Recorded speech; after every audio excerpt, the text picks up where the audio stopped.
So now we have most of the ingredients necessary to start our final simulation. But there's still something very important that I want to talk about before jumping into the final settings and tweaking the parameters. And that's the initial velocity of the particles. Most of the time, just by adding simple velocities, you'll have much more interesting simulations. And before I do that, let me show you a flipbook that I created.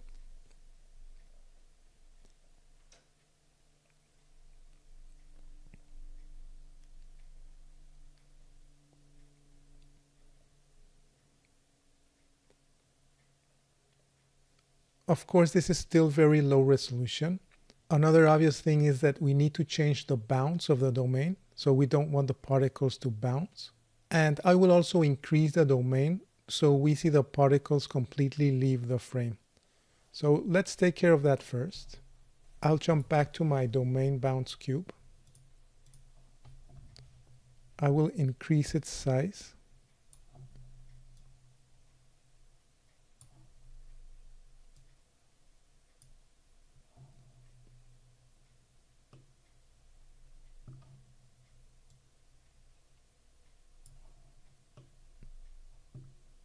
Take a look from the top.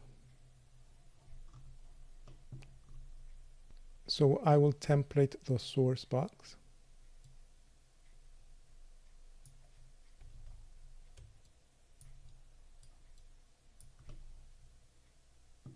And I will also display my terrain.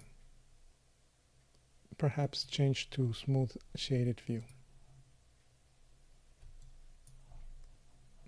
Let's also template the domain bounds.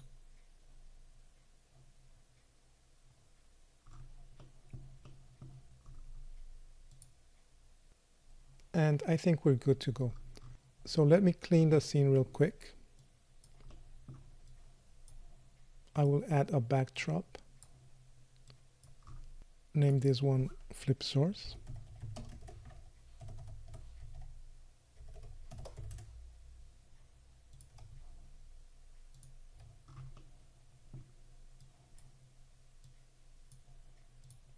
Let's add another backdrop here.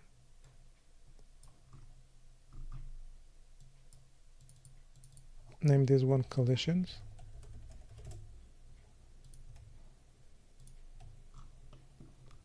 And I will add one for the simulation.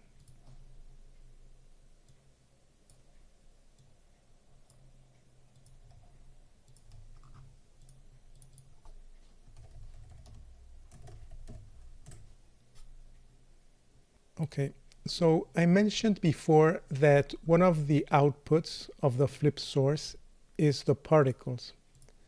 And what I'm going to do, something very important about the soft geometry, is that you can add attributes that can affect your simulation. For example, in this case, I will add a velocity attribute that will create a much more interesting look, especially in the initial stage of the simulation. So I'm going to press Tab and look for the point velocity node. I'm going to connect it under the blast node. And I'm going to turn on, under the initialization parameter, the set value option. So you will notice that the water is pointing towards the z-axis. I'll add a velocity, let's say 10 meters per second. And I will also add some curl noise. So turn on curl noise. For now, I will exaggerate this value. I will increase this to 2. Probably bring down the swirl size to 0.5. And I will actually exaggerate the directional velocity as well. I'll go back to my DOP network and take a look at what we have so far.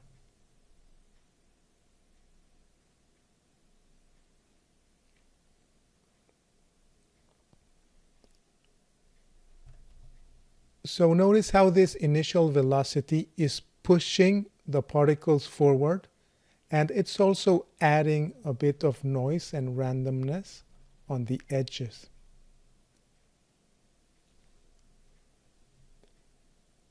So let's stop this preview. Let's go back to frame 1. Let's take a look from the camera. And since I'm going to prepare now for a more final simulation, I'm going to increase the resolution a bit. Let's go with 0.02. Let's turn off close bounce. Remember, we don't want the particles to bounce. And I will bring back the velocity to something more reasonable. Let's try with 5 meters per second and bring the curl noise down to 1.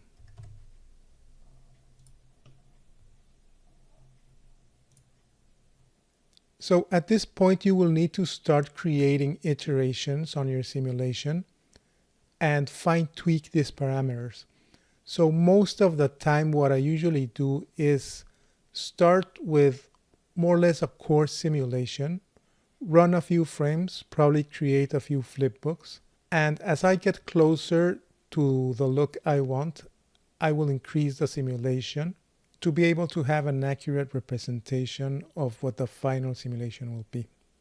So I will pause the recording for a moment, create a flipbook, and get back to you.